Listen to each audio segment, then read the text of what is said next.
Laundry room's stupid easy. I mean, you can figure out how to use a washing machine, but what I just want to show you up here, we use these laundry sheets for detergent, and please feel welcome to use them because I have them delivered automatically, and I actually honestly get more delivered than I need. Chlorine-free bleach and bleach. There's a little bit of other detergent back there, but I don't use it very much. But if you use these, when you do your whites, I would always use 2 of those, or if it's a really dirty load, use 2.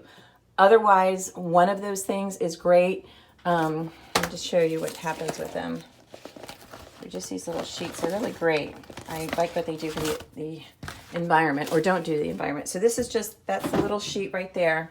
And all you do, you can see I have laundry I have to transfer, but you pull this out. Whoops.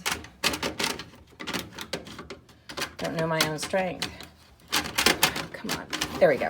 Okay, so you pull this out and you just fold it up, and I'm going to shove it in there because I'm going to do some more laundry. If you wanted to get some fabric softener, you can. I've got some bounce sheets, you're welcome to. But you just put it in there, or you can drop it right in the load, and it washes. It does a really nice job, and it's better for the environment because we're not getting plastics, and it's just a good thing. So that's the laundry room.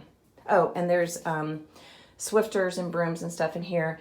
That is a carpet cleaner, so that's not a vacuum cleaner. I'll show you where the vacuum is in a minute.